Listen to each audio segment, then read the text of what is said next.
Welcome everyone.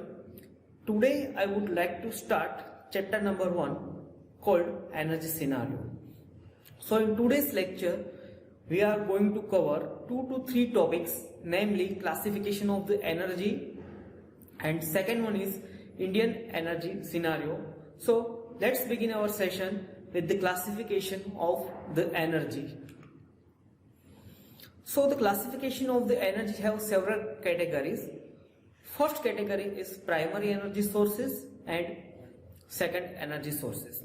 So what do you mean by primary energy sources and what do you mean by secondary energy sources? So you can say the primary energy sources are those that are either found or stored in nature. Okay, again one time, primary energy sources are those that are directly found in nature. Okay, commonly primary energy sources includes coal, oil, gas, different crude oil, then after biomass. Okay, other primary sources available include nuclear energy from the radioactive substance, then after thermal energy stored in earth interior, and the potential energy due to the earth gravity.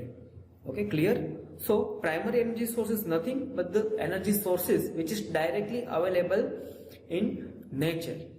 Now what do you mean by secondary energy sources? So you can say the secondary energy sources are the sources which is obtained after performing certain process on primary energy sources. For example, steam. Steam is secondary energy sources. Steam is obtained after converting water into the steam by supplying heat to the water. So you can say the steam, electricity, etc. are the secondary energy sources. So now it's clear to all what is the main difference between primary energy sources and the secondary energy sources. So primary energy sources are the sources which is directly available in the nature or stored in the nature, while the secondary energy sources are the sources that is obtained after performing certain process on the primary energy sources. Clear to all the main difference between primary and secondary energy sources. Now the next classification is renewable energy sources and non-renewable energy sources. So what do you mean by renewable energy sources? So you can say the renewable energy is the energy which is obtained from the sources that are essentially inexhaustible. For example, the wind energy, then after geothermal energy, solar energy, tidal energy, etc. are the energy, okay, which is obtained from the infinite source or available freely, while the non-renewable energy sources are the sources which is obtained from the certain finite sources. Okay, for example, the fossil fuel, then after coal, etc. are considered under the category of non-renewable energy sources, and oil, then after petroleum product have deplete in shorter time, so it's considered under the non-renewable energy sources.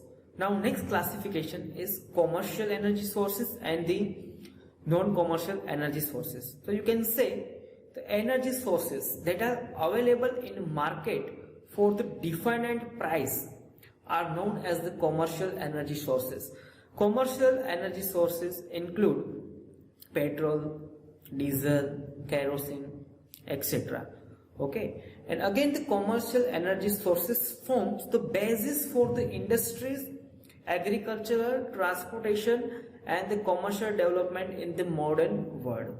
Okay, so it is all considered under the commercial energy sources. Okay, I mean to say the sources which is available at a defined price are known as commercial energy sources, while the sources of the energy that is not available at certain price are considered under the non-commercialized energy sources. Okay, for example, you can say the firewood, cow dung, then after other agricultural waste considered under the non-commercial energy sources. So you can say the non-commercial energy sources are the sources that are not available in market for a certain price are considered under the non-commercial energy sources. So I think now it's clear to all that what is the main difference between the commercial energy sources and the non-commercial energy sources. Commercial energy sources are the sources that is available at certain price in the market, while the non-commercial energy sources are the sources that is not available at certain price in the market. Okay, clear?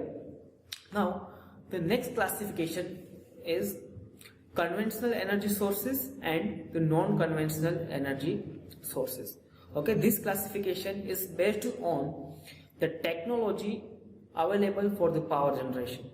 For example, you can say the conventional energy sources are those sources which are generated using commonly available technologies.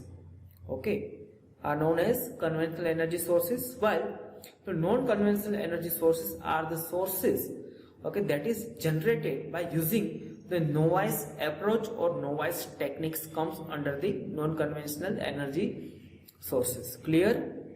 Then next classification is low grade energy sources and high grade energy sources. So you can say the low grade energy sources are the sources that is not completely converted into another form. For example, let's say heat. It is not converted completely into the electricity. Okay, so it comes under the category of low grade energy sources. While the high grade energy sources are that sources which is completely converted into one another form. For example, electricity is completely converted into heat, but heat is not converted into the electricity. Okay, so based on the conversion of the energy, we have two categories, low grade energy and the high grade energy sources. Low grade means the energy sources which is not completely converted into the one another form. Okay, while the high grade energy sources are those sources which is completely converted into one another form. So it is all about the classification of the energy sources. Okay. Now, the next I would like to discuss the Indian energy scenario. Okay. In this topic particularly, we are going to discuss some of the statistical data. Okay, so that you are aware of the current energy consumption as well as the production. Okay. So first one is coal. Okay. So you can say India has a huge coal reserve, at least 84,396 million ton of, okay, and again this amount is almost 8.6% of world reserve, and it may last long, about 230 years, okay, at the current production rate.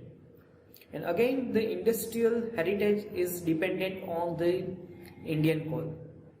Okay, so if you observe some of the statistical data in the given table, okay, in given table we have a data of coal production, different type of coal production particularly. So in this table you can visualize the production of the coal from the year 1990 to the 2019. And if you observe the data thoroughly, you might notice that the demand of the bituminous coal is gradually increased from 1990 to 2019. And if you identify this demand in terms of the percentage, you can say the demand of the coal is increased by 260% from the 1990 to the 2019, which means day by day we are producing more energy using the coal. Okay, and which is the one of the great factor which indicate the growth of the country. Okay, so it is all about the coal. Okay. Now the next one is oil. So you can say oil account for about 36% of the Indian total energy consumption.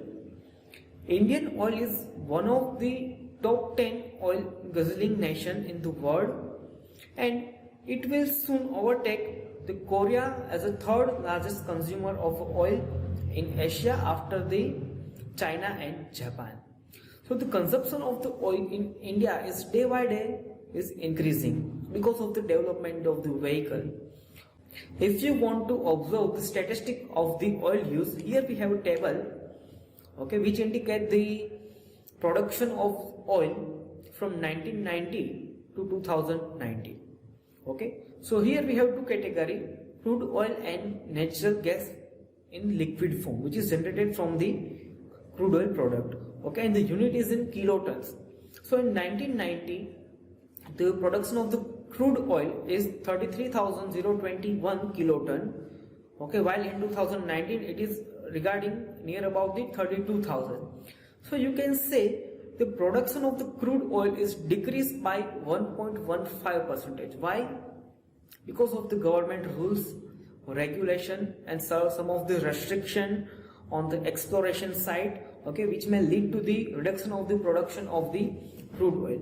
Okay, similarly, if you want to visualize, you can visualize the natural gas liquid production rate, which is gradually increased from 1990 to 2019. Why it is increased? Because with the development of the technology, we are developing some of the engines which operate on the natural gas liquid. That's why the demand of the natural gas in the liquid form is gradually increased. Okay, so it is all about the oil. Now the next one, we have a natural gas. Okay, in natural gas we have a statistic data in terajoules. Okay, just observe table.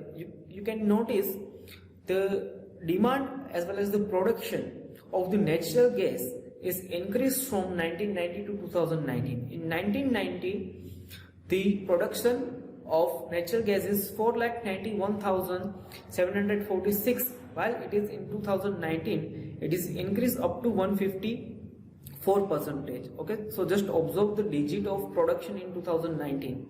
Okay, so there is a gradual increment in the demand of the natural gas.